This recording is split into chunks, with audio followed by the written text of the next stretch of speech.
Fala galera, sejam todos bem-vindos a mais uma edição da Eden News. Eu sou Paulo Costa, CEO da Eden e... Vinícius Rodrigues, diretor de comunidade aqui na Eden. Paulo, eu tenho a impressão de que o pessoal já colocou na agenda para toda semana escutar o nosso programa. Você tem impressão? Eu tenho a impressão. Eu ia até pedir para a galera, se isso de fato acontece, coloca aqui nos comentários, porque eu não sei você, já tá na minha agenda toda semana. Até não porque você tem gravado. Exatamente, né, exatamente. Vamos lá. Boa tarde, bom dia, boa noite. Eu acho que deve estar assim, e se não tiver, coloca, né? Não, lógico. São dois toda sexta-feira, né, Enzo? Então toda sexta-feira sai episódio novo da Eden. E o que é então a Eden News? A Eden News é um canal semanal onde a gente tem o objetivo de discutir aqui as principais notícias que foram pauta com foco no segmento farmacêutico, no varejo farmacêutico, na indústria farmacêutica, e a gente poder debater um pouco os impactos dessas notícias no mercado, debater um pouco sobre que tipo de insights de gestão que elas nos trazem para o dia a dia do empresário do varejo independente. Então é um momento que a gente procura trazer temas que são relevantes, ao mesmo tempo que a gente faz isso de maneira leve, de maneira descontraída sempre. A parte da descontração eu deixo pro Vinícius, tá bom? Sempre de olho na notícia. Aqui você nunca vai perder nenhuma notícia. Vambora.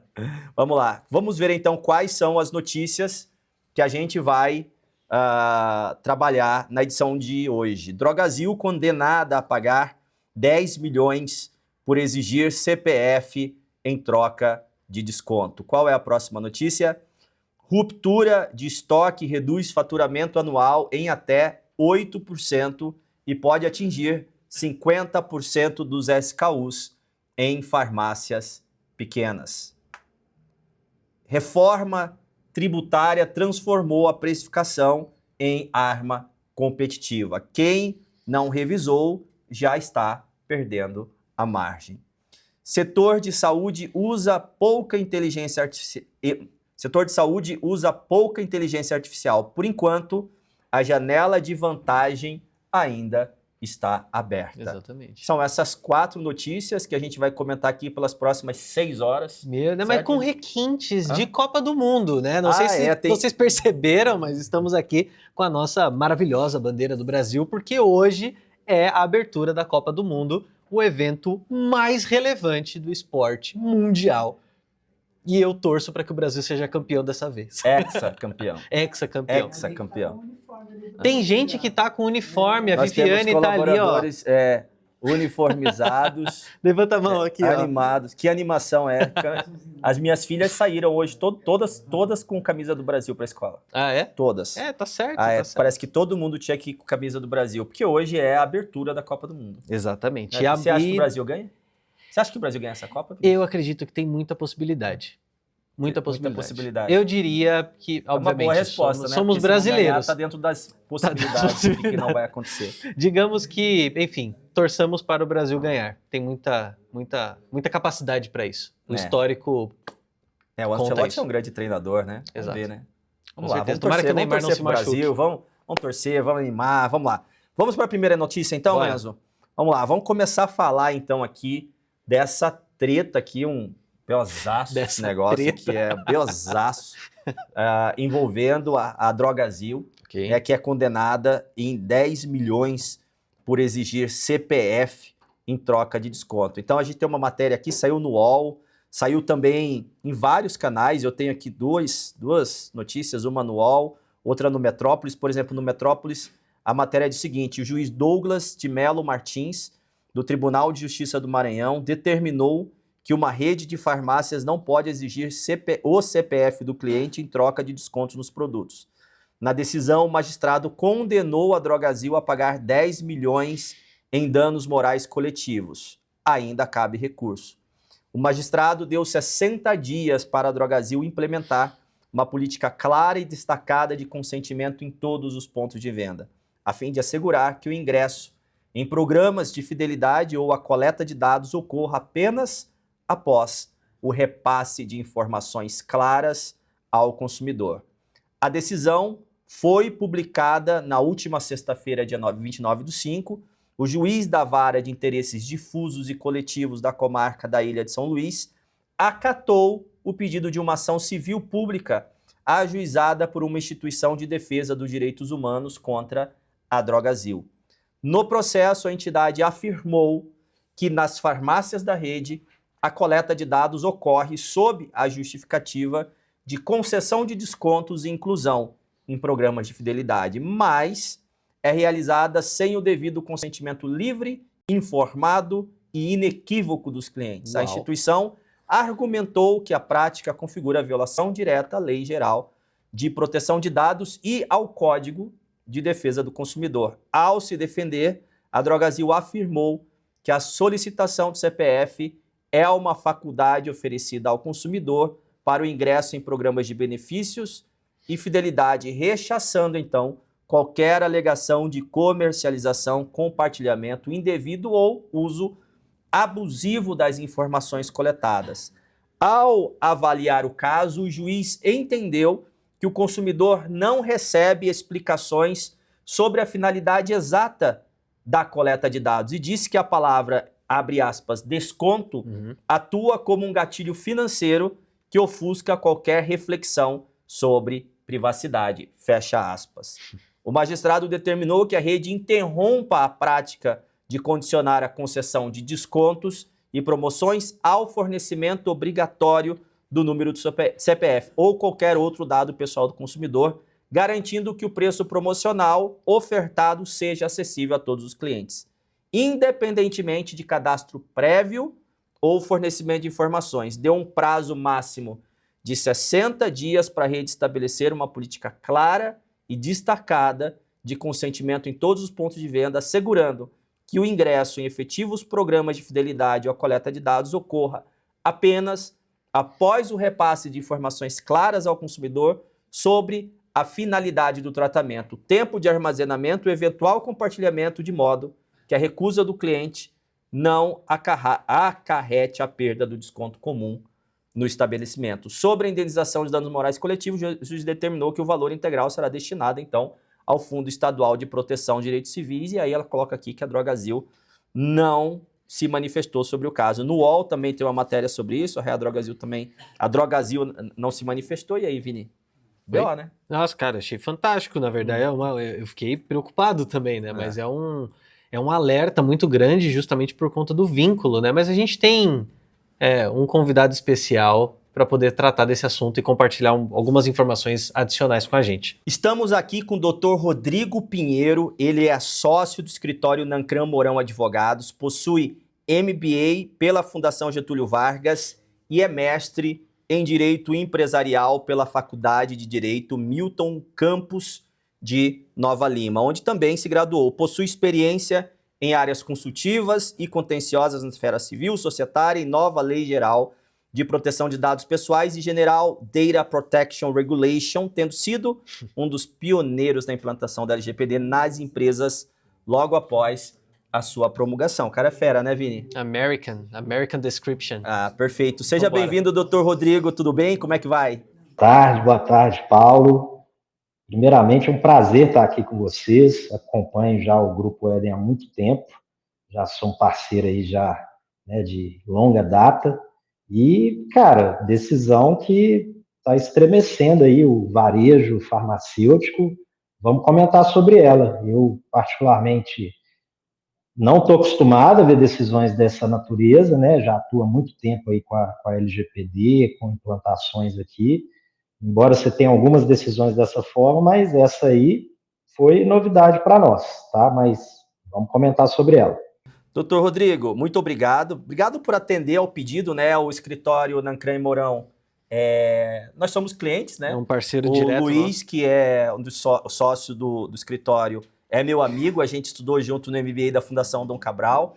E vocês atenderam prontamente o nosso convite para falar aqui. Ele falou, destaca o Rodrigo porque o cara é fera, manja tudo de LGPD. Doutor, essa notícia envolvendo a Drogasil, me parece que esse tema relativo à Drogasil ela já vem há bastante tempo, porque já tiveram matérias no UOL falando sobre esse tema, matérias até mais especiais falando sobre isso, mais detalhadas, né, sobre essa questão de capturar o dado do CPF. E a gente tem vários empresários do varejo farmacêutico que assistem a Éden, que acompanham o canal da Éden News. O senhor pode falar para a gente o que de fato aconteceu com a Drogasil, quais são os argumentos do juiz? Que de fato a gente pode tirar um pouco de entendimento do que está acontecendo a respeito disso? Pois é, pessoal, uma novidade, né? Porque nós não temos costume de ter decisões assim nessa linha, igual foi dado nesse caso específico, principalmente porque essa prática de pedir CPF não é uma particularidade só do ramo farmacêutico, né? É uma particularidade do ramo do varejo no geral. Mas eu tive a curiosidade de ir na fonte, né? Eu baixei aqui a sentença para ler a sentença de forma mais detalhada e, basicamente, o que o juiz argumenta é que o consumidor, né, ele tem o direito de ter esclarecido por que o caixa, o balconista pede seu CPF. Então, basicamente, esse foi um dos motivos que ele falou, né, que ele colocou na sentença que a Drogasil não vinha explicando isso, né, esse é um dos principais motivos que ele traz, e aí a gente não precisa assustar, né, porque eu acho que nesse caso aí, especificamente, há notoriamente uma falta de treinamento das pessoas que atendem o consumidor, porque na teoria essas pessoas deveriam, né, explicar o motivo pelo qual você pede o CPF. O caixa te pergunta, olha, quer dar o seu CPF para você ter desconto?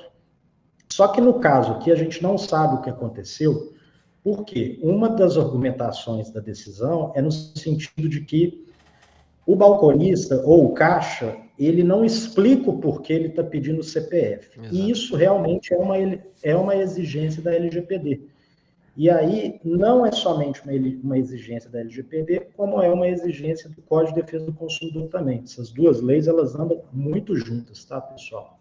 Então, a partir do momento que você pede o CPF para uma pessoa que está fazendo uma compra de um remédio, e você tão somente fala que essa busca pelo CPF, a justificativa é para dar um desconto para a pessoa, nesse caso aqui específico, o juiz está entendendo que é um abuso econômico, quer dizer, entre aspas, ali, vulnerável, né, ou insuficiente, como ele trouxe ali na sentença, e ao comprar o remédio, por óbvio, qualquer pessoa quer pagar mais barato, né? Isso aí, quem não quer pagar mais barato? Exato, sim. E a partir do momento, né, não faz sentido eu deixar de dar o CPF e ter um preço mais caro. Ele entende que isso é um abuso econômico, como se fosse uma artificialidade ali para você obter esses dados. E aí o grande problema do que ele fala, né, na sentença, é pautado nisso. Quem não quer, né, de fato, ter o desconto?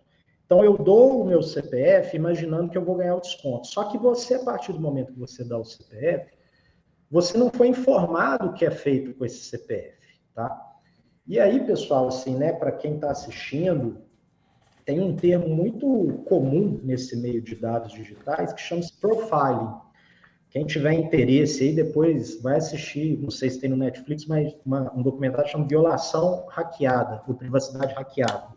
Depois eu mando aí para a turma da EDA para eles colocarem para vocês. Mas basicamente é o seguinte, a partir dos dados que você obtém das pessoas, você passa a fazer um perfil delas artificialmente. E isso é condenado pela LGPD e também pelo Código de Defesa do Consumidor em razão da informação não ser inequívoca. Então, nesse caso aqui, da Drogasil, o juiz fala que a Drogasil não conseguiu comprovar a razão de ser dela pedir o CPF. Então, assim, nesse caso específico, ela entende que houve essa violação. E aí, pessoal, muita gente vai perguntar, né, mas quer dizer que eu não posso pedir o CPF das pessoas na hora da compra, etc. Não é isso, pessoal. O que o juiz está dizendo é o seguinte, olha, você pode pedir o CPF desde que você explique, e aí você tem que orientar o seu funcionário, né? Desde que você explique o motivo pelo qual você está pedindo o CPF. Exemplo, olha, estou pedindo seu CPF porque quero te mandar promoções de produtos, de novos remédios, etc., que podem te beneficiar. Basicamente foi isso aí, pessoal. Uma decisão que não é comum e eu chamei de precedente porque pode mudar aí os entendimentos. Eu acho que o principal ponto é esse, porque pelo menos nos fóruns, debates que a gente vê entre os empresários, surge muita dúvida. Tem empresário que já virou pra gente e falou, então não é mais para pedir CPF. Exato. Então é uma decisão que suscita muita dúvida a respeito do que de fato pode e não pode. Parecia que estava pacificado o que podia ou não podia. Então você faz lá toda a rede, o pessoal tem seus programas de fidelidade, né, registra o cliente pelo CPF, tem o termo de aceite da LGPD, né, doutor Rodrigo? Então, pelo que eu estou entendendo, eu não sei se é realmente essa a direção ou não, porque tem uma direção econômica também no argumento do juiz, quando ele fala que você não pode usar o subterfúgio de pedir o CPF para conceder desconto. Exato. Né? Então, o termo de aceite, se o cliente assinou o termo de aceite lá, fez o aceite, em tese ele vamos dizer que foi explicitado, foi orientado o cliente a respeito do uso das informações conforme o LGPD. Isso já é válido? Ou seja, a orientação tem que ser explícita para o cliente nesse caso específico, né? Toda vez que o atendente vai atender, ele tem que explicar se ele pediu o CPF, o uso, como é que se enxerga isso? Porque esse precedente pode talvez trazer novas orientações a respeito, né, de como lidar com isso. E a gente percebe também que os empresários, além de ficarem com dúvidas, eles também ficam com medo, né? Colocando o caso da Drogasil como exemplo, ninguém quer receber um cheque de uma multa de 10 milha para pagar.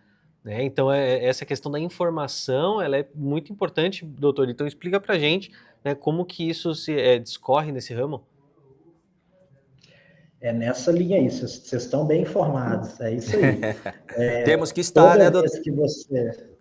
Temos que estar. Ainda mais vocês. Se vocês falarem que vocês não estão aqui, até eu tô lascado aqui. Mas, brincadeiras à parte, é exatamente isso. Toda vez que você for pedir o CPF para alguém, você vai ter que orientar o funcionário a explicar o motivo pelo qual você está pedindo o CPF. Ah, mas isso é muito burocrático. Cara, é burocrático, mas é o motivo pelo qual a lei entrou em vigor. Por quê? Até então você tinha aí um fluxo indiscriminado de captação de dados que, infelizmente, muitas pessoas utilizam ainda, né, esses dados de maneira indevida. O outro ponto que você colocou aí, que é um ponto interessante, que é o do termo, né, de aceite.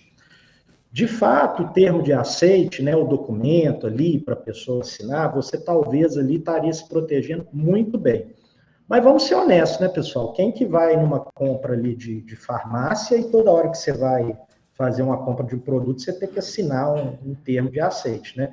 Me parece aí que com as práticas comerciais, dinamismo do dia a dia, isso acaba sendo incompatível com o mercado.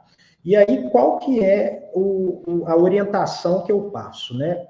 Não há problema do consentimento ser verbal, tá? Isso aí não é um problema. Agora, juntando, né, com esse consentimento verbal, a empresa ela tem que apresentar aspectos de adequação à LGPD. Exemplo, e isso está lá na sentença da Drogasil, tá? Que eu estou falando, embora seja prática, a empresa tem que apresentar uma política de privacidade. Quer dizer, você faz uma política de privacidade, que é o que a gente faz aqui no escritório, né, para os nossos clientes, quer dizer, você coloca lá no site, se for o caso, você coloca ela visível em algum lugar da loja, igual existe uma lei, né, que fala que tem que ter um CDC nas lojas, etc. Cara, coloca a política de privacidade, às vezes também ali na loja, no site. Você tem que mostrar ali no site que a sua empresa tem o que a gente chama de DPO, ou encarregado, que é uma pessoa encarregada na empresa para ser responsável pelo tratamento de dados. Enfim, ter documentos ali de políticas internas da empresa. Então, todo esse contexto te ajuda na hora de argumentar que você, na verdade, respeita a lei e que a prática de obter o CPF não é uma prática ali indiscriminada que você pega o CPF sem qualquer tipo de responsabilidade. Tá? Então, minha orientação é essa, né? Ter esse arcabouço aí de documento, principalmente, e práticas também adequadas para a LGPD. Ou seja, é fazer a lição de casa bem feito como tem que ser feito, né? Doutor, exatamente. Mais uma pergunta para a gente fechar. E essa questão da concessão de desconto? Né? Porque o juiz argumenta que o CPF não pode ser utilizado para conceder desconto. Ou seja, independente do cliente dar como uma moeda de troca, independente dele dar o CPF ou não dar o CPF, o desconto tem que ser concedido da mesma forma. Qual é o entendimento a respeito desse tema? Pode, não pode? É óbvio que o caso da Drogasil, esse caso específico, ainda cabe a ela que recorrer, mas esse argumento do juiz deixa todo mundo de cabelo em pé, porque, sim, de certa forma, é comum, como o senhor mesmo citou. Eu também, no supermercado lá perto de casa, eu vou, para eu ter acesso às promoções do Clube de Vantagem do Supermercado, eu tenho que digitar o meu CPF cadastrado, e aí eu, como cliente cadastrado no programa de vantagem, eu tenho acesso a descontos diferenciados em produtos promocionais. E aí, se isso valer para a Drogasil, tem que valer para todos os setores que fazem a mesma coisa. Como que é o entendimento a respeito disso? Porque eu mesmo me dá um nó toda vez que fala sobre isso, que CPF não pode ser usado para Nunca fica 100% claro, né? Até falando desse caso da Drogasil, você não sai de lá comprar uma bala que seja sem dar o CPF, é impressionante. Eu particularmente, assim,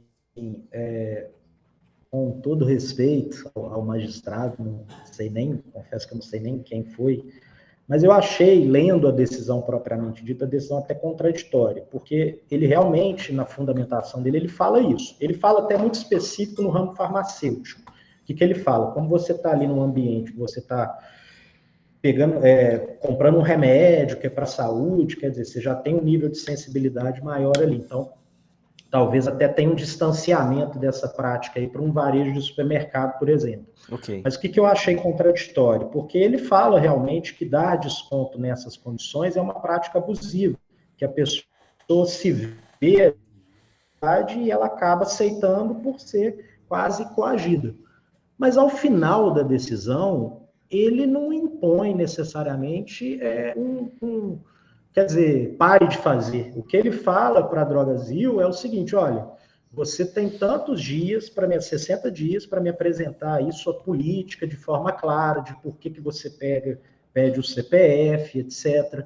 Então, assim, ele não vedou assim, de uma maneira expressa, e aí, fazendo uma observação sobre a legislação propriamente dita, a legislação não veda esse tipo de prática. Perfeito. Tá? A legislação ela tem alguns gatilhos ali que te autoriza a obter o dado e você tem que ter uma compatibilidade na obtenção daquele dado e no benefício que você vai dar para o consumidor. Então, assim, me parece razoável que obter um dado para identificar o consumidor de forma mais individual e para que eu possa oferecer de forma mais individual, por exemplo, remédios para aquele consumidor. Benefícios, né? Benefícios. Sim. Campanhas internas. Exatamente. Você tem que ter ali um equilíbrio. Agora, é óbvio que é totalmente desequilibrado eu pegar o seu CPF e sair passando aí para terceiros, né, birôs, né, que é muito comum, para planos de saúde, né, eu acho que vocês já devem ter ouvido essa... Dizem que é lenda, né, mas existe uma história de que vários ramos farmacêuticos passam dados para o plano de saúde, e o plano de saúde monitora o preço lenda, doutor, dela. Isso é lenda, isso é lenda. Eu, honestamente, eu escutei isso dentro de sala de aula, né, no meu mestrado lá, mas, de fato, nunca em nenhuma auditoria a gente não teve nenhum caso nesse sentido, até porque o plano de saúde é muito auditado, né, teria uma repercussão muito grande. Sim, exato. Mas, assim, né, o que eu quero dizer é que esse uso indiscriminado do dado é que você não pode fazer. Tem que ter uma compatibilidade com o pedido, né, que você está fazendo. Tá claro. Que maravilha. Então, na verdade, o que a gente tem é que nada disso também é definitivo, cabe recurso para a Drogasil. O que, dependendo do que isso evoluiu ao longo do tempo, sim, pode criar precedentes, mas o que a gente tem que ficar atento é o que a lei diz, né? De fato, eu acho que o maior ponto é estar atento ao LGPD, seguir as normas da LGPD, informar o cliente claramente sobre a forma de utilização de dados, ter né, os termos de aceite, ter, ou seja, todas as exigências legais que a LGPD estabelece, aí você pode ficar tranquilo e fazer seu trabalho tranquilamente, que não tem problema. É isso, perfeito. Certo, doutor Rodrigo? Certíssimo. Em resumo, o que eu orientaria é o seguinte, vamos ver cenas do próximo capítulo, mas nesse momento eu não pararia com essa prática, não. Mas fazer a prática de maneira responsável. Perfeito. Correta, e do modo como estabelece a lei, né, doutor Rodrigo? Fechou com chave de ouro. É isso aí, pessoal. Maravilha. Teve aqui com a gente o doutor Rodrigo, da Nancran e Mourão, advogados. Um abraço, obrigado, doutor Rodrigo. Um abraço para o doutor Luiz, que é sócio do escritório, que é meu amigo, a gente estudou junto na Fundação Dom Cabral e que não mediu esforços de escalar um craque. Ele falou, ó, quando eu falei para ele que tinha esse tema, que eu queria alguém para comentar, ele falou, doutor Rodrigo é especialista de LGPD, o cara que mais sabe aqui dentro do escritório. E obrigado por ter atendido o nosso convite e pode ter certeza que haverá outros, viu? E podem me chamar, que vocês viram que se deixar eu falo aqui o dia todo. Obrigado a vocês, pessoal. Obrigado, doutor Rodrigo. Demais pelo convite. Valeu, grande abraço. Tchau, tchau. Um abraço. Muito elucidativo, doutor Vinícius. Bate aqui, legal pra caramba, primeira cara. Acho que relação... Fica claro, acho que é a primeira vez que a gente traz o convidado ao vivo dentro da Eden News. Isso, pegou, viu? Funcionou, viu, Enzo? Parabéns, aplausos pro Enzo. É isso aí. Aplausos pro Marcos, ver, aplausos pro Marcos. Você começa a fazer uma coisa que dá certo, Brasil, aí você já a bandeira do Brasil. Como. Não, ali. Não, aqui tá do pra seu cá, lado. Aqui. Pra cá, aqui. Aí você faz uma coisa que dá certo, aí já vira institucionalizado. E legal, porque ele esclareceu muita coisa, né? Então, assim, tem a legislação da LGPD, a Nancran é nosso escritório de advocacia aqui, nós temos o nosso programa de vantagens dentro da Eden, tem nosso CRM que a gente está implantando nas nossas farmácias. Uhum.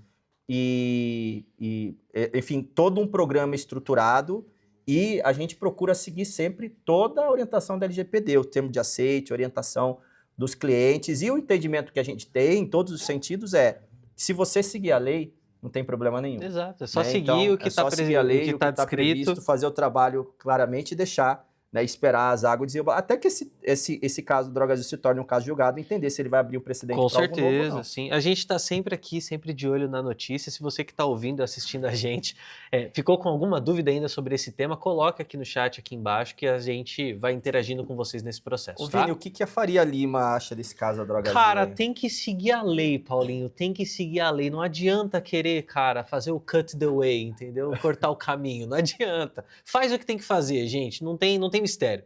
Pronto. Beleza, parabéns, viu? Show de bola. Pra gente. Vamos para a próxima notícia, Dom Enzo. Seguindo, qual é a nossa segunda Enzo, notícia escalada? Você tá ficando o cara mais famoso do Varejo Farmácia. Daqui a pouco você vai ter que vir aqui pro povo te conhecer. Você é o Marcos, viu? É isso aí. Vamos lá, próxima notícia. Ruptura de estoque reduz faturamento anual em até 8% em farmácias e pode atingir até 50% dos SKUs em farmácias pequenas. Quer comentar essa notícia aí, Bonitão? Eu gosto muito de falar sobre análise de estoque, análise de mix. É um dos processos que eu vejo que dá mais resultado, Paulo, quando a gente fala de fato do varejo farmacêutico. E é muito interessante porque, falando de dificuldade financeira, normalmente o empresário, quando ele tem o primeiro aperto financeiro, aonde que ele corta? Ele para de comprar. O que é muito ilógico, porque como que você espera reverter o cenário econômico do seu negócio se você corta a principal fonte de renda? Não faz nenhum tipo de sentido.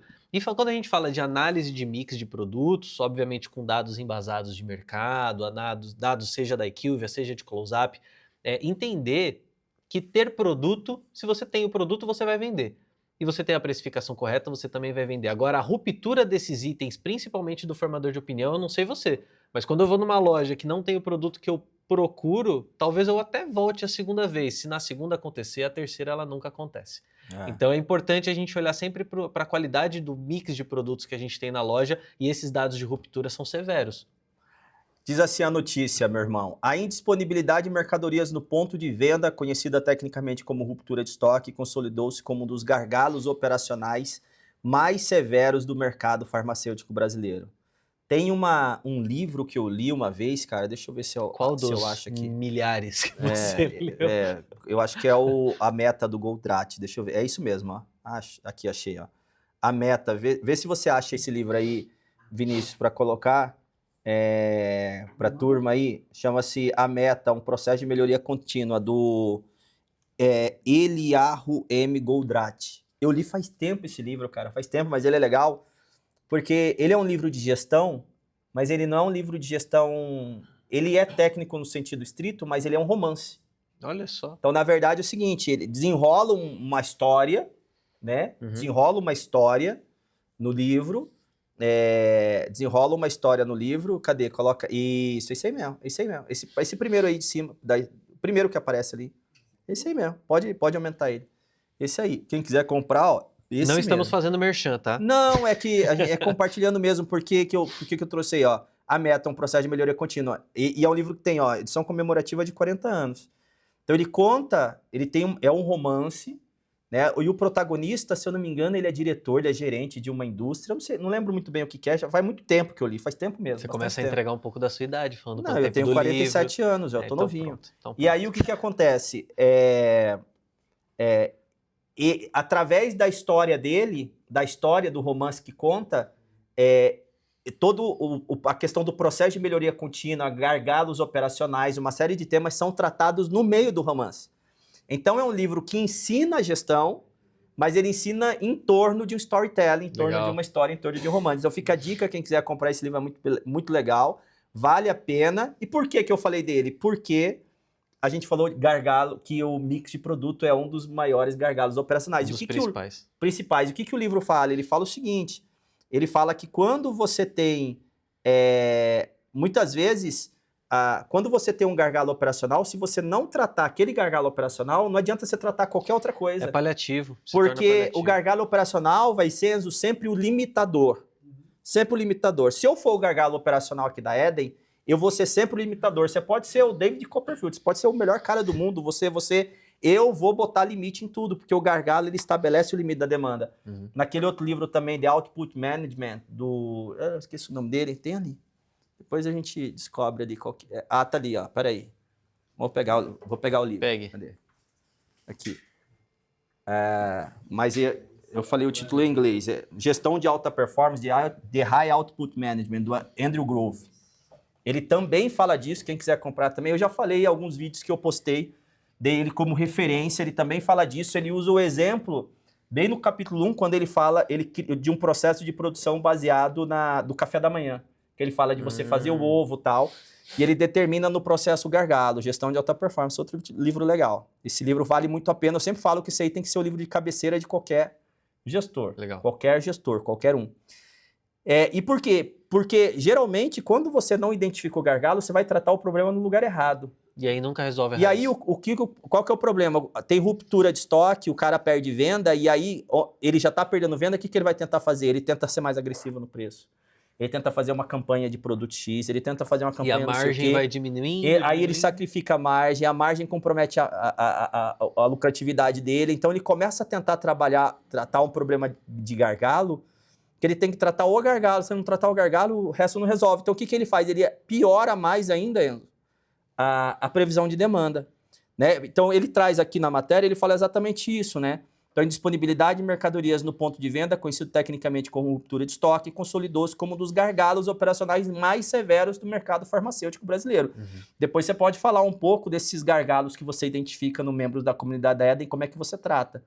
Um estudo de inteligência de mercado estruturado pela Neogrid, divulgado pela Bradilan em 28 de maio de 26, revelou que a falta de produtos nas prateleiras afeta até 10% do mix de produtos nas grandes redes de farmácias. O impacto financeiro dessa ineficiência logística e comercial resulta em perdas anuais diretas equivalentes a até 8% do faturamento total das companhias.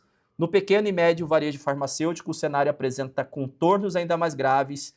Em operações de menor porte, a ausência de mercadoria chega a comprometer quase 50% dos SKUs catalogados por uma loja, conforme dados de fornecedores de supply chain. E aí ele traz aqui, Vinícius, 3 tipos de ruptura de estoque. Primeiro, ruptura de abastecimento, que é o quê? Falha de planejamento e cálculo de demanda por parte da indústria farmacêutica. Né? Então, qual que é a consequência disso no fluxo de abastecimento? Desabastecimento na origem, falta de insumo ou produto acabado para venda. Então, nesse caso aqui, a culpa não é do varejista. O problema da ruptura vem lá da indústria, porque houve uma falha de planejamento no cálculo de demanda, que é muito comum disso acontecer, Sim. Né, de prever a demanda. Também pode ser, ele não coloca aqui, mas pode ser, por exemplo, o problema de insumo na própria... A gente teve problema disso numa época em que, quando teve, por exemplo, a pandemia, e deu uma quebra da cadeia logística e houve dificuldade de comprar insumo, Enzo, que produz os medicamentos. Então, isso também vai gerar falta de abastecimento na indústria. Aí tem o segundo tipo de ruptura de estoque, que é a ruptura de compra. E aqui, nesse caso, a origem e a causa raiz do gargalo é a previsão inadequada do varejista baseado em empirismo, feeling em vez de dados. Ou seja, muita gente que compra errado. Porque compra pelo feeling, pela prateleira. Vai lá na prateleira, vai ver o produto que está faltando. Exato. Ou no falteiro, que aí você já detecta exatamente que não tem, né? E qual que é a consequência do fluxo de abastecimento? Ocorrência mais frequente e grave, compras insuficientes ou fora de prazo. Exato. E, por último, a ruptura em loja. Então, são 3 tipos: ruptura de abastecimento, ruptura de compra e ruptura em loja. Falha operacional interna na movimentação física do produto do estoque para a gôndola. Eu já vi isso acontecer esses dias. E aqui... Visitando um empresário, a gente olhou a gôndola, cara, vazio, loja nova, a gente ficou preocupado, cara, o que está acontecendo né? Porque loja nova, está tracionando venda. A gente foi ver, os produtos estavam tudo lá no estoque, mas não estava... Isso é falta de processo.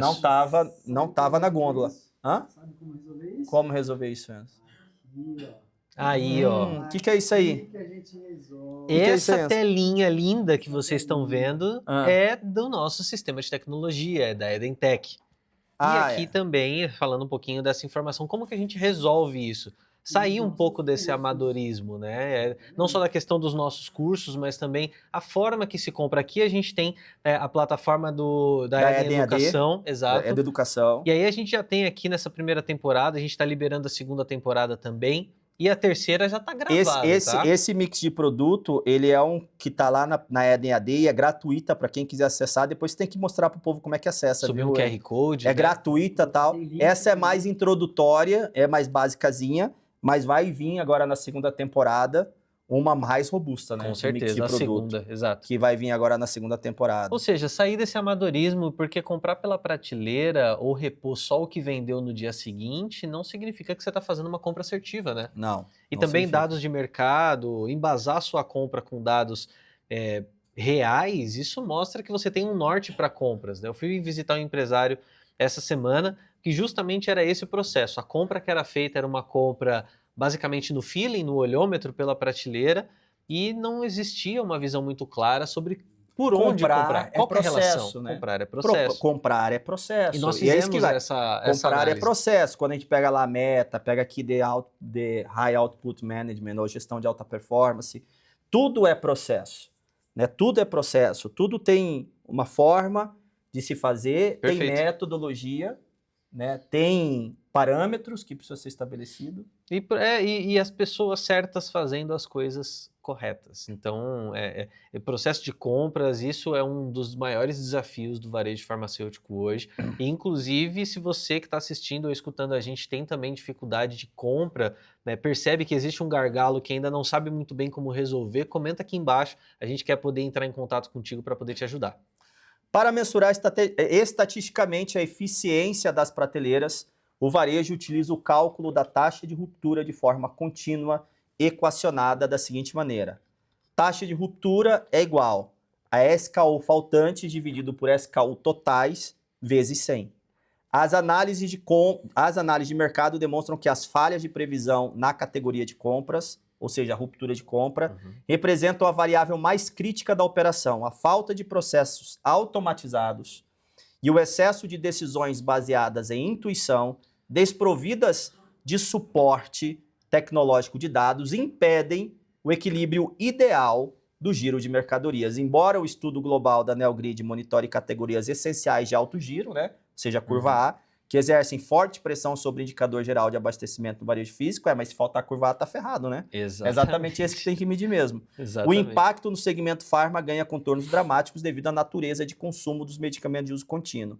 Para pacientes que realizam tratamentos crônicos e dependem de medicamentos contínuos, o impacto da falta do produto na gôndola é severo e redefine sua relação de consumo. Se o cara vai comprar medicamento de uso contínuo e não acha, e acha outro lugar, já era.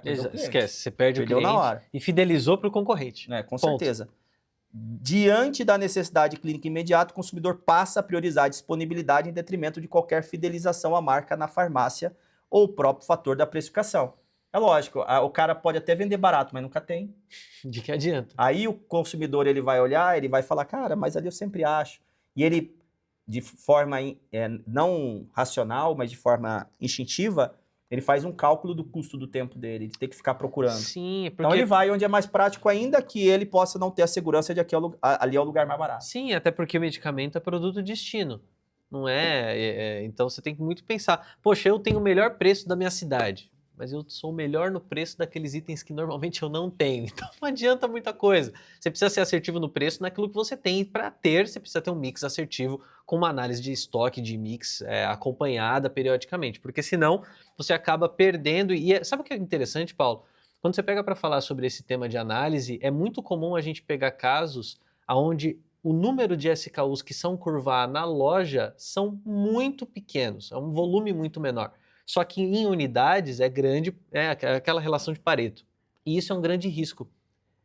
Porque vamos supor que 2, 3% do que a loja tem são produtos de curva A. Se tiver uma ruptura em valor ou em unidade? Em unidade. Unidade. Se tiver uma ruptura em qualquer um desses itens, o seu faturamento tende a responder para baixo praticamente na mesma hora. Porque você fica preso nos seus itens de curva A em poucos itens. E normalmente o cenário é exatamente o oposto quando a gente fala da curva D. Então normalmente tem poucos itens na A, mas tem uma base larga na D. Exatamente. Isso é interessante pra caramba. Você tem case de situações dessa que a gente está virando? Eu sei que você tem. Sim. Vamos tentar trazer numa próxima alguns indicadores disso? Claro, com certeza. Com certeza. Evolução? Vamos organizar pra gente trazer sim. Então tá bom. Embora os dados setoriais indiquem disponibilidade física, gera uma decisão drástica e imediata do consumidor de migrar para o concorrente. As pesquisas de mercado não apontam para uma taxa percentual estática de migração de forma isolada, dado que o comportamento varia de acordo com a região e a classe terapêutica, ou seja, não sabe quanto, mas sabe que migra.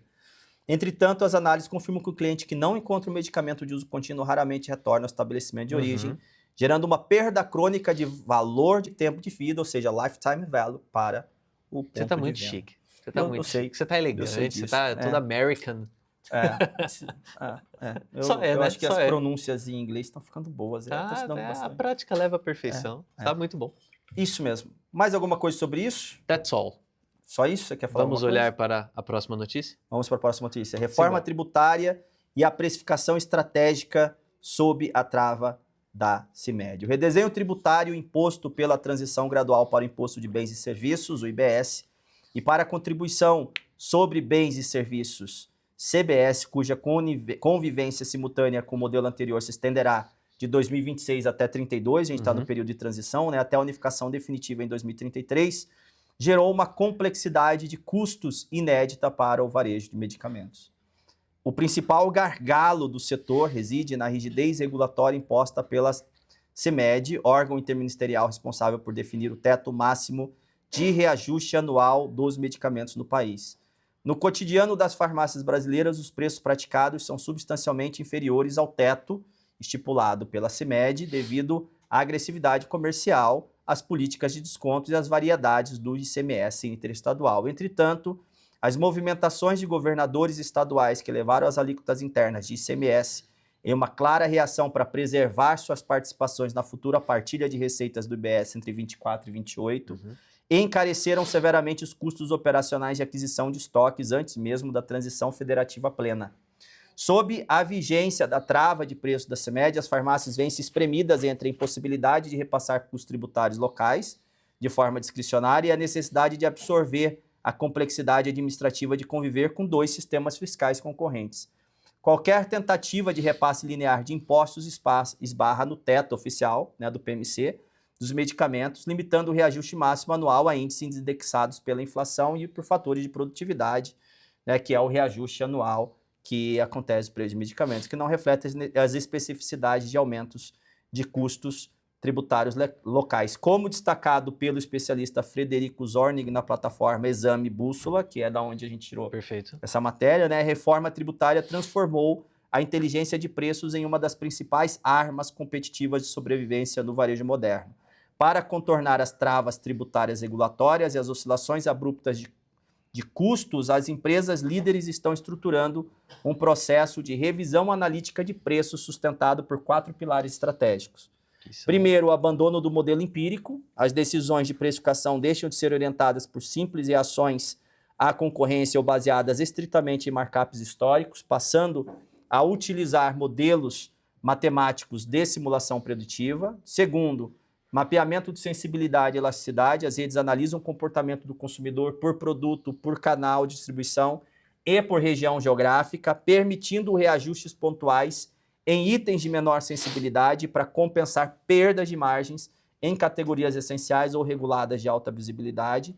Terceiro, foco na margem de contribuição absoluta. O foco migra da margem percentual teórica para a otimização do lucro absoluto gerado por cada transação, balanceando estrategicamente o mix de vendas entre medicamentos de referência, genéricos, similares e produtos de higiene e beleza. E, por fim, mapeamento individualizado por SKU e cliente diante da coexistência das regras de PIS, COFINS e ICMS com as primeiras diretrizes operacionais de IBS e CBS, as empresas realizam auditorias internas para rastrear a carga tributária exata de cada produto.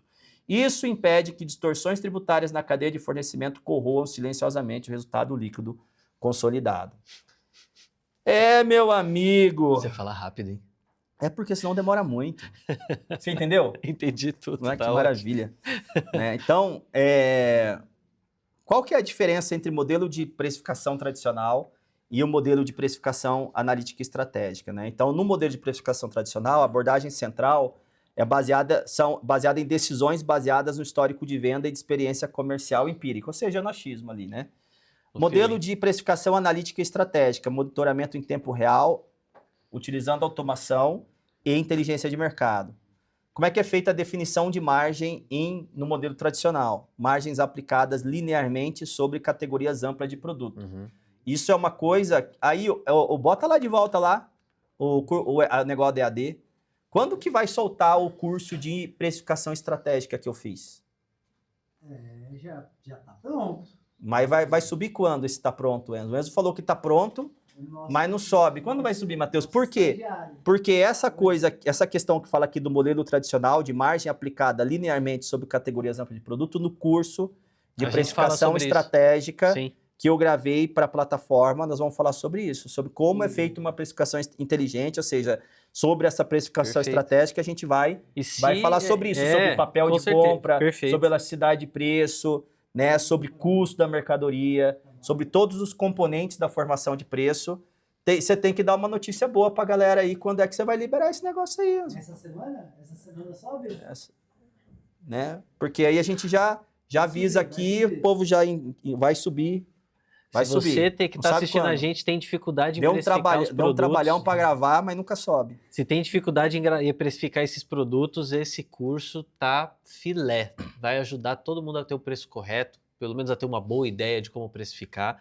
E se você quer também ter acesso a uma plataforma que ajuda você, de fato, na prática, a precificar, temos aqui dentro. Eu acho que é gratuita, né? Depois você vai colocar o QR Code para a galera... Você vai colocar o QR Code para a galera acessar a EAD, né? E aí, tudo que esses cursos que a galera tá vendo é a primeira temporada da Eden.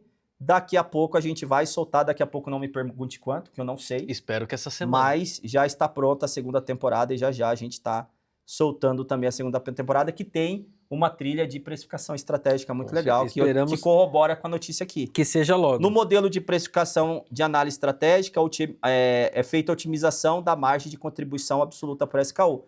Com esse lance das margens ser cada vez mais exprimida, né, Vinícius? A gente vai ter que começar a olhar preço por produto, mas no detalhe. A ideia de olhar em parâmetro geral, de olhar o resultado final... ele vai deixando cada vez mais a farmácia menos competitiva. Sim. E isso, na verdade, é o resultado macro, né? Porque a gente precisa entender as subcategorias. O Enzo colocou o QR Code para aqueles que querem aprender, que querem crescer, que querem se desenvolver, acessar a plataforma gratuita da Eden Educação. Perfeito. Acessa lá, né? Se você não tiver dificuldade, entra no nosso Instagram e fala lá, tô tendo dificuldade, não tô conseguindo acessar, depois a gente vai colocar, né? Oi? O link tá na descrição do vídeo. O link tá na descrição do vídeo também, entra lá, acessa, assiste. E assim, sem pressão, tá? Se você tá vendo isso, se você tá vendo esse QR Code, se você tá vendo esse link que tá na descrição desse vídeo e você não clicar e não se inscrever, tu vai ficar para trás. Essa é a realidade. Também acho.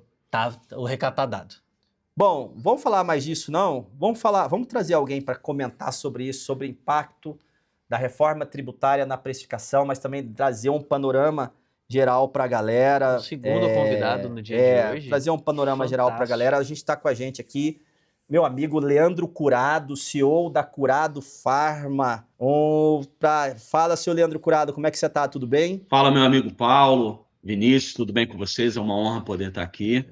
Me chamo Leandro Curado, estou há 37 anos no varejo farmacêutico, hoje sou CEO da Curado Pharma, que é uma contabilidade especializada em farmácia, consultoria e treinamentos para farmácia, né? Vim do chão de loja e a gente viveu bastante esse mercado aí que hoje está na minha veia cada dia, né? Eu vivo isso dia a dia.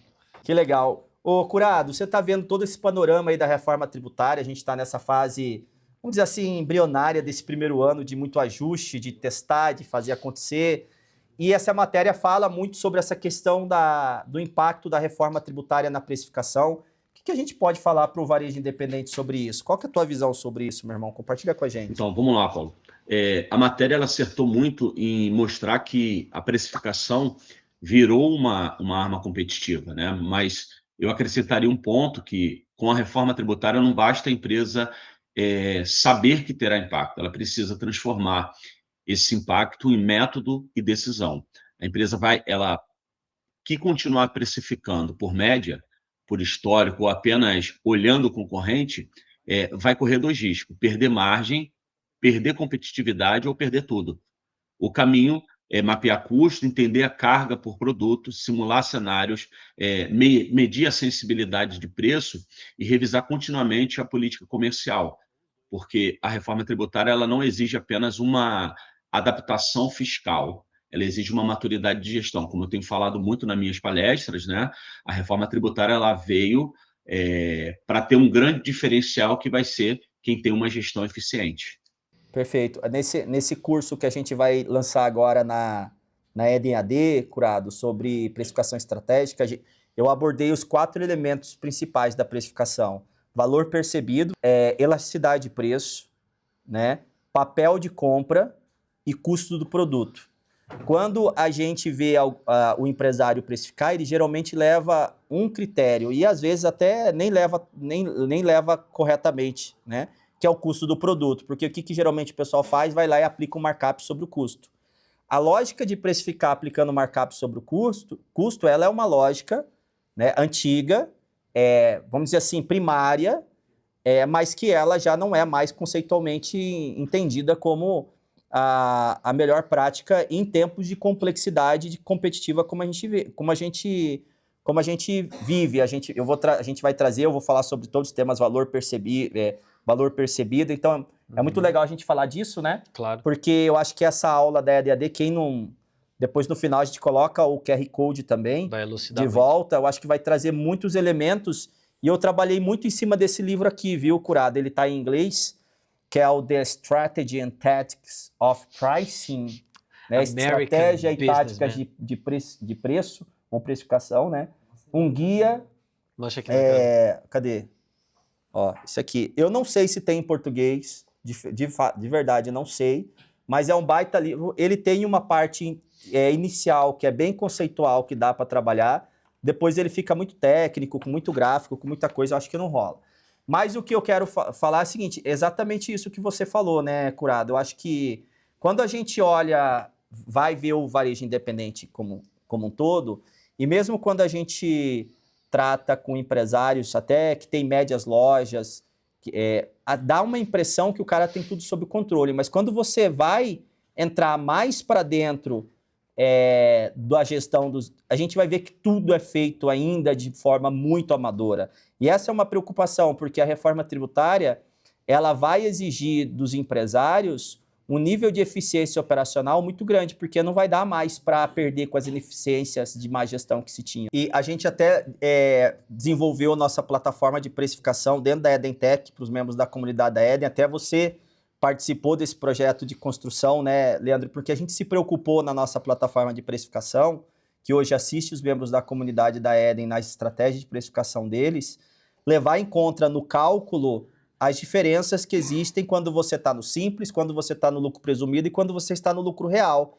E às vezes não, na maior parte das vezes, o empresário em si, talvez, né, que tem os empresários que têm mais robustez, tem uma área de contabilidade, faz conta, talvez entende a diferença que existe, mas tem diferença de precificação dependendo do enquadramento tributário que a farmácia está, né, Leandro? Então, Paulo, existe essas particularidades em relação ao regime tributário que a empresa está e também outras particularidades que vieram pela reforma tributária, que são produtos que têm alíquota zero, produtos que têm alíquota de redução de 60% e também, hoje, até 2032, a gente vai trabalhar tanto no regime atual como na reforma tributária. Vamos ter os dois sistemas trabalhando em conjunto.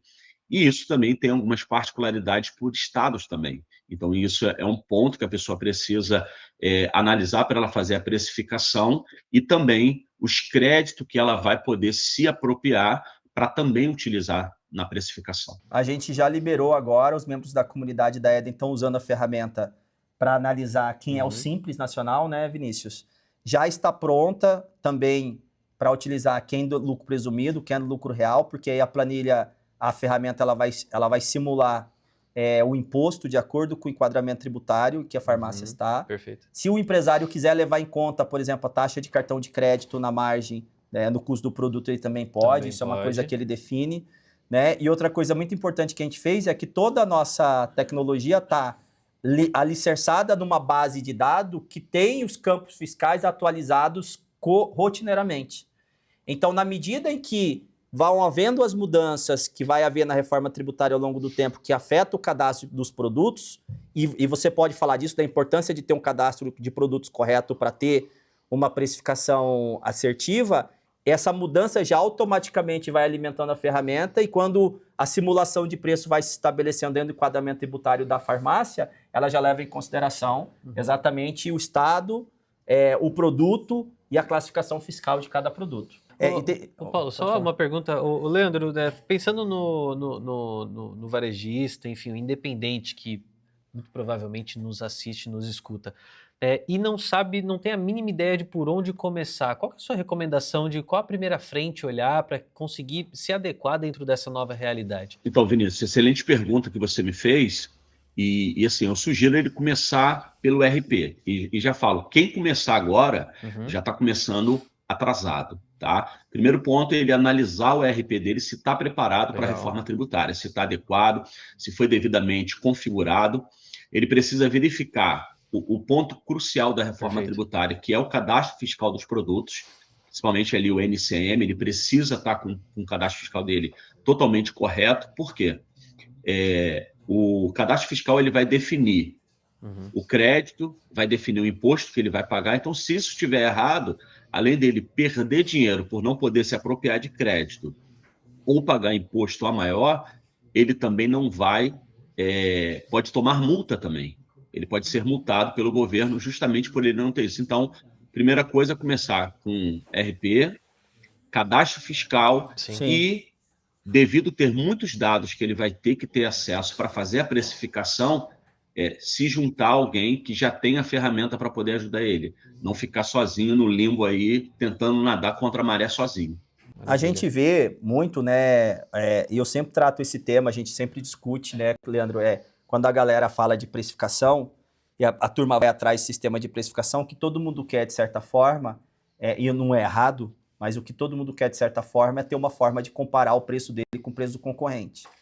Né? E um mercado hipercompetitivo como o varejo, mas principalmente o varejo farmacêutico, obviamente, que você não está fora da competição em termos de preço, principalmente nos produtos que faz sentido você ser competitivo em termos de preço, isso é uma outra questão, porque não faz sentido sem tudo. faz sentido realmente você monitorar, mas às vezes o que eu percebo é que ao longo do tempo o mercado ele foi criando um processo de hipercompetição em que começou a acontecer uma deterioração das margens predatoriamente, sem lógica, sem sentido e sem nexo, baseado simplesmente numa neurose competitiva em que um tenta competir e vender mais barato do que o outro. E essa corrosão da margem não se sustenta mais nesse modelo. Então, eu acho que a importância do empresário cada vez mais se aprofundar nisso.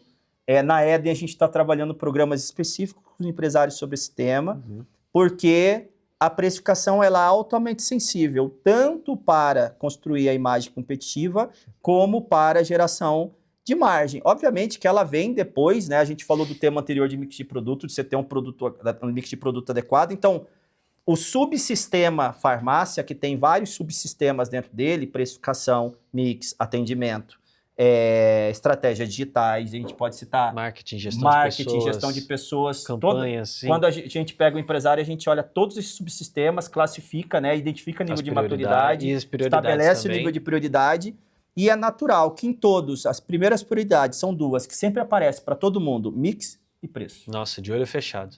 Depois você vai evoluindo para níveis de complexidade maior, você chega até na execução do ponto de venda, né, com exposição de produto, uma série de coisas.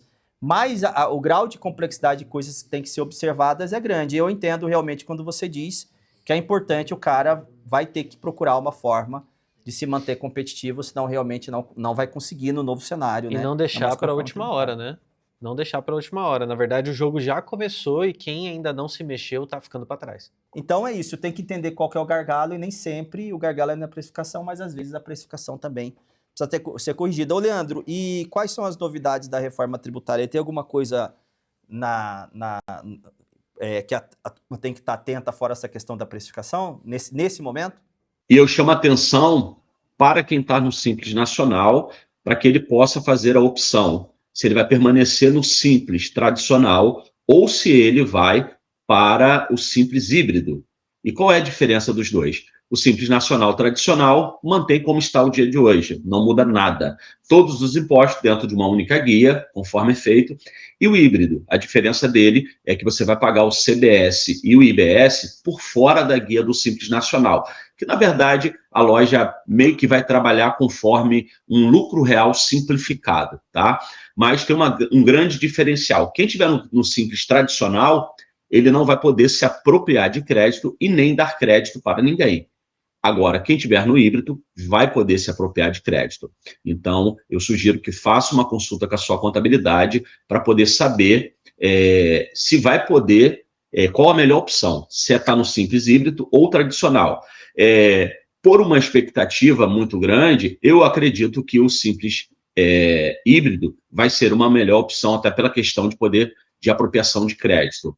Tá? Mas um ponto que tem que ser falado também, que é um ponto de muita atenção, é que para poder fazer a opção de regime tributário novo em setembro, é necessário que, caso a empresa tenha algum débito federal, estadual ou municipal, esteja com os débitos quitados ou parcelado e com parcelamento em dia. Se chegar a 30 de setembro, tiver débito, está no Simples Nacional, vai ser automaticamente jogado para o regime normal, e aí só vai poder fazer a opção de lucro real ou lucro presumido em janeiro de 2027. Perfeito. Leandro, eu vou te fazer um convite aqui agora. Quarta-feira que vem a gente tem reunião dos membros da comunidade da Eden. Você está me devendo uma participação. Aceita o convite? Quarta-feira?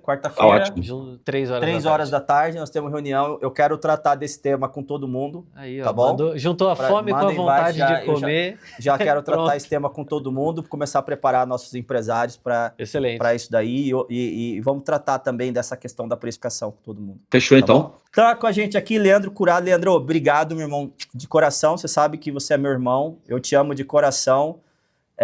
Leandro é pastor, é uma bênção de Deus e continua orando por nós, pela Eden. Você sabe que o que nos une é muito mais do que negócio, é propósito. né? E obrigado por ter atendido o nosso convite, por estar com a gente nessa edição da Eden News, tá bom? Beleza, então, pessoal, muito obrigado aí vocês que assistiram esse episódio do Eden News. Qualquer coisa, @Leandro Curado lá no Instagram, é só me seguir. Valeu, abraço, meu irmão. Leandro. Grande Tchau, abraço, Leandro. Tchau, Valeu, tchau. tchau. Que legal, cara. Olha só. Mas que dia produtivo esse, hein? Tá muito legal mesmo. Agora a gente vai... Cadê perdi aqui o negócio da notícia aqui. Tô mandando Achei. já de semana que vem. Já manda o invite para ele, já para ele participar. Estou mandando Qual que é a próxima notícia, Dom Enzo, pra gente fechar o dia de hoje? Falamos de temas muito legais, tivemos participações muito boas. Pô, que Eu legal. gostei de dizer... Ei, tinha um vídeo que eu mandei pra... é dessa matéria agora, né? É dessa matéria. E ainda os nossos participantes não acabaram ainda, né? Tem um outro convidado que vem Tem, agora. para essa matéria aqui, nós vamos convidar... Vamos ler a matéria e depois a gente chama ele pra comentar, Vamos. Ele é metido. Cadê a placa que estava na aqui. mesa dele? Pega aí para mim. Pega a placa que estava na mesa dele. Olha só. Vê se posso com um negócio desse, cara. Não sufoque o artista ocupado. E tem outras ali. Como ele é muito... Tem outra... Pega essa outra aí para mim também. Dá essa outra aí também. Daí. Meu Deus do céu. Ó o nível... É assim que é as coisas aqui, né? Ocupado, cai fora ou é peteleco. Olha, isso aqui cai na NR1, hein? Apaga isso aí. Isso aí dá... Daqui a pouco a gente vai chamar o Eric para conversar com a gente, falar nosso diretor de inovação. Ele tá codando ali agora, tá focado. Quando eu assisti aquele filme A Rede Social, que o Zuckerberg fica ali, e aí o cara vai brigar com ele lá, ele fala assim, não pode falar com ele que ele tá codando, é mais ou menos igual, né? Exatamente. A Quando gente ele vai tá ter que codando, fazer a não mesma pode coisa. falar com ele, né? Senão ele late, ele fica... ele tem esse negócio. Ele late. Então, vamos falar sobre setor de saúde usa pouca IA, por enquanto a janela de vantagem ainda está aberta. Durante a Health... Enquanto isso, eu não sei se ele vai sentar aqui, se ele vai ficar de pé, aí você vai organizando ele, bota o microfone. Adoção de inteligência artificial no setor de saúde e no varejo. Durante a Health Conference realizada pelo Brasil Jornal, em painel composto por lideranças como Ana Estela Haddad, Fernando Ganem, Alexandre Chavegato Filho, professor da USP, Lucas Adib, CFO e VP de tecnologia da Apvida, ficou evidente que o setor de saúde ainda utiliza a inteligência artificial de forma bastante incremental e aquém de seu potencial de transformação. Embora o Brasil possua bases de dados massivas, como os 2,8 bilhões de atendimentos anuais gerados pelo SUS, o volume produzido continua sendo profundamente subexplorado. No ambiente do varejo farmacêutico, a adoção de IA enfrenta barreiras significativas que podem ser classificadas como três grandes, Vinícius. Três grandes barreiras. Quais são? Barreiras culturais.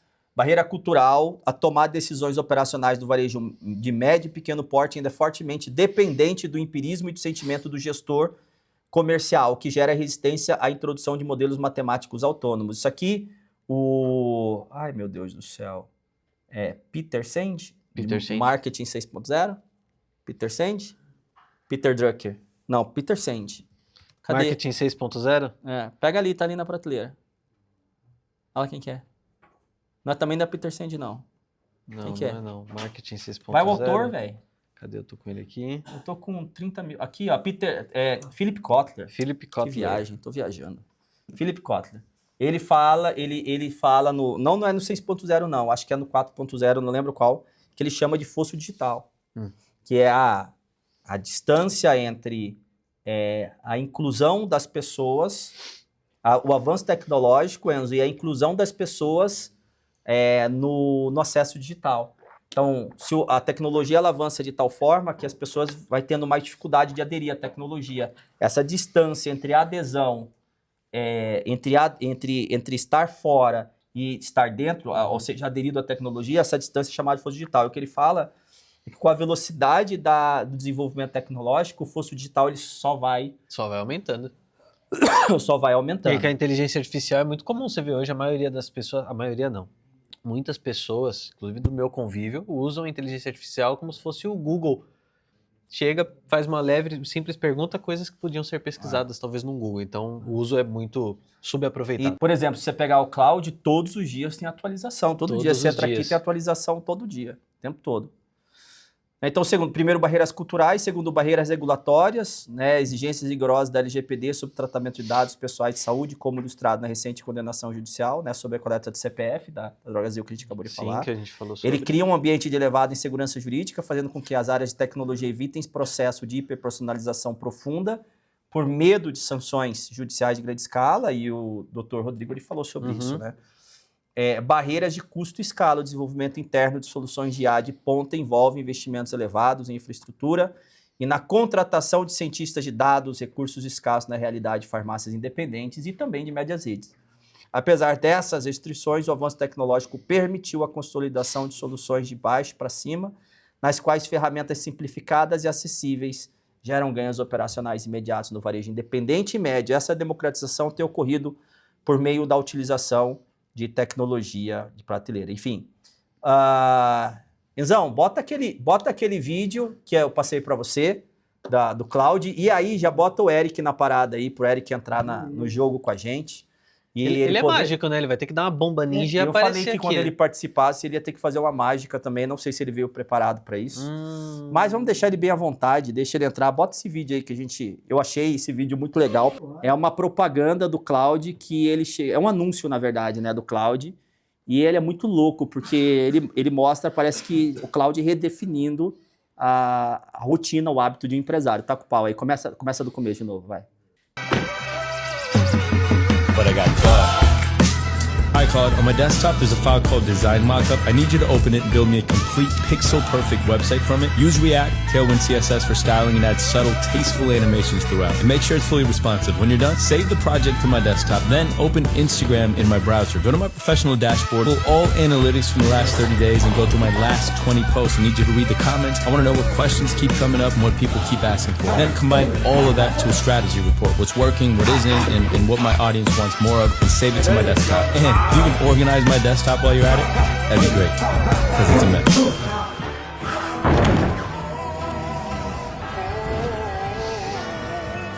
But you've seen the other guy, huh?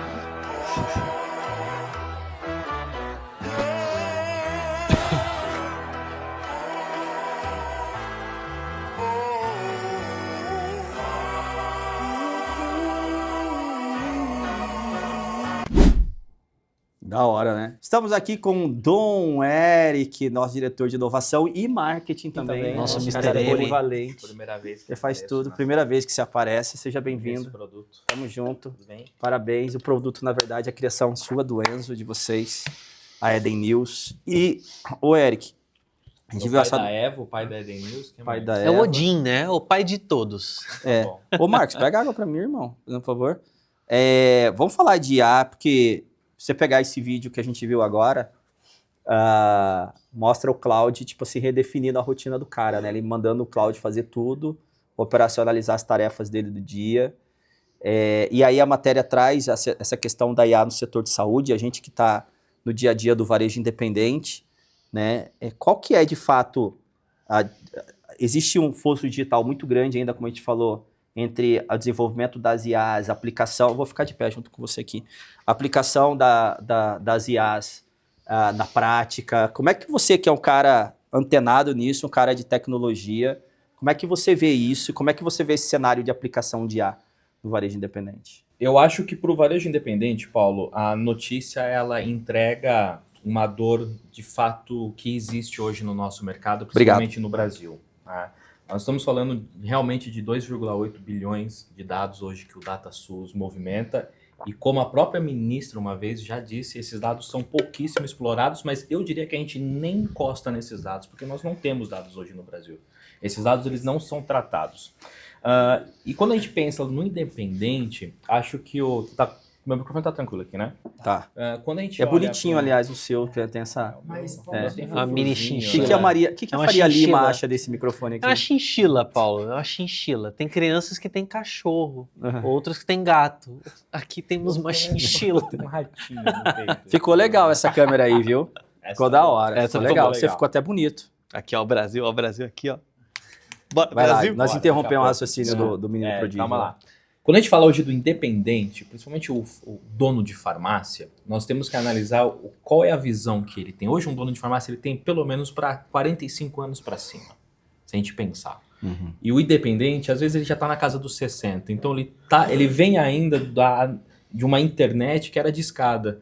Então talvez na concepção dele, hoje é tudo pensado em custo. O quanto isso vai me custar? O quanto eu tenho que contratar de pessoas para conseguir utilizar essa IA? Não é bem explicado ainda para ele.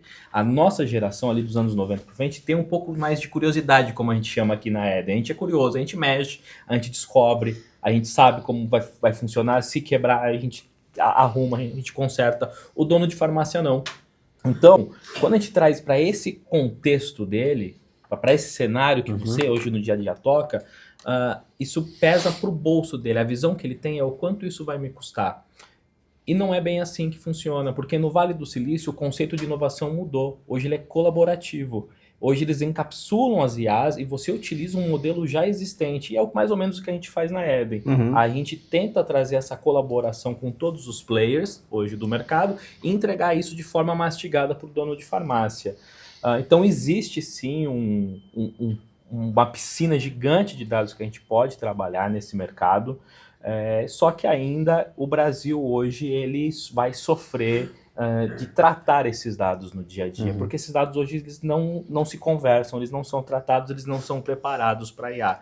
Então a gente precisa mexer nesses tipos de dados de saúde, principalmente falando em farmácias, com muita cautela. Quando a gente fala da Eden e do ecossistema que a gente está construindo, e você está à frente da construção desse ecossistema, a gente tem um olhar bem apurado para a questão dos dados, né? E da utilização dos dados como modelo preditivo. Sim.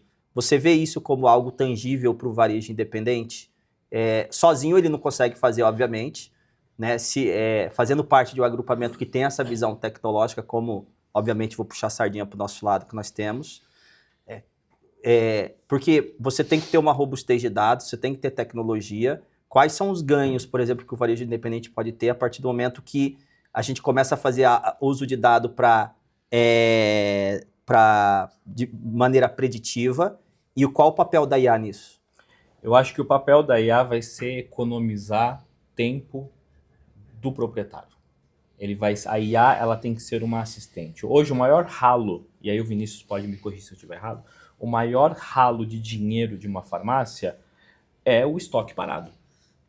Também, é um dos maiores ralos. Mas com certeza, é um estoque parado. É a ruptura. Talvez também a gente pode enxergar dessa forma. É o maior gargalo, até pelas notícias que a gente trouxe aqui, né? O maior gargalo financeiro, enfim, operacional, em tudo. Então você pensa que uma inteligência artificial, se bem parametrizada, com dados consistentes, bem tratados, e a gente conseguir fazer uma análise temporal do que entra e do que sai de forma geográfica daquele ponto comercial, a gente vai conseguir deixar em quase zero ruptura e mix de produto. Pelo menos por erro, né? Por erro de compra, por erro de identificar a oportunidade. Menos achismos e mais dados. Esse é o lema aqui dentro da Eden. Menos achismo e mais dados. Vamos tirar, eu acho que vai dar um surto de gripe e eu vou comprar aqui. Sim, exato. Analisar o histórico. X, a gente não, você analisa o histórico, você analisa as notícias, você analisa todo o seu contexto A gente geográfico. Tem como hoje saber, a partir de dados de conexão com plataformas de saúde, se você vai ter um surto de gripe, por exemplo, e você tem que antecipar estoque para esse tipo de produto. Sim. Você tem como se antecipar isso. Você faz uma antecipação e você compra um pouco mais de estoque, você negocia melhor. Se você negocia melhor, você já tem esse produto. E a gente tem como sinalizar isso para os membros da comunidade. Exatamente. É o que a gente já vem fazendo aqui com alguns clientes nossos, né? O que mais?